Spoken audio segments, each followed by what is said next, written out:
Election కాదు. ఈ election లో పోటీ జరుగుతున్నది కారుకు బుల్డోజర్ కు.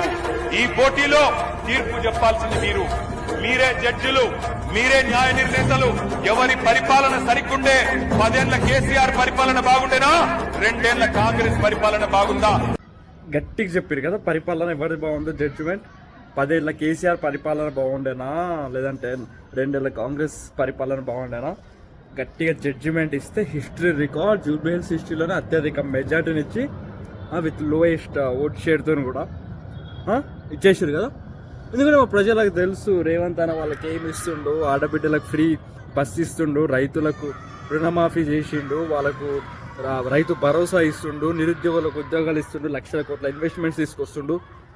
మీలాంటి దొంగతనం చేసిన నాయకుల చిట్ట విప్పి ఒక్కొక్కరిని బయట పెడుతుండు, స్కామ్లని బయట పెడుతుండు. ఫోన్ స్కామ్ చేసిన వాళ్ళను, ఈ కార్ స్కామ్ చేసిన వాళ్ళను, కాళేశ్వరం స్కామ్ చేసిన వాళ్ళు, వీళ్ళందరినీ బయట పెడుతుండు. మాకు మా రేవంత్ అన్న కావాలని జూబ్లీ హిల్స్ ప్రజలు గట్టిగా చెప్తే చెప్పు దెబ్బ తీసుకున్నట్టు ఒక్కొక్కరు బీఆర్ఎస్లు బయట తిరగడానికి కూడా భయపడుతారు ఇప్పుడు. సో ఇప్పటికన్నా మీరంతా బుద్ధి తెచ్చుకొని ఇప్పటికన్నా మారి ప్రజల కోసం కుట్లాడు ఇచ్చేయండి. ఫస్ట్ పెద్ద ఎవరైతే ఇంట్లో ఉన్నారో, నేను మళ్ళీ చెప్తున్నా పెద్ద ఉన్న రోజుల్లో నీకు రెస్పెక్ట్. పెద్దకి నువ్వు రెస్పెక్ట్ ఇవ్వకుండా ఆయన ఇంట్లోనే కూర్చోబెట్టినావు అనుకో, నేను కుక్క కూడా దక్కది. ఫస్ట్ థింగ్ ఆయన తీసుకొచ్చి ఆయనకున్న అనుభవాన్ని రేవంత్ రెడ్డితో చెప్పించి అసెంబ్లీలో రేవంత్ రెడ్డికి సజెషన్స్ ఇప్పి ఇంకేమైనా చెప్పి. ఎందుకంటే ఆయన 10 సంవత్సరాలు సీఎం, దానికన్నా ముందు ఉద్యమకారుడు. ఆ పెద్ద మనిషిని ఇంట్లో కూర్చోబెట్టి నువ్వు టార్చర్ చేస్తున్నావు బయట రానియకుండా.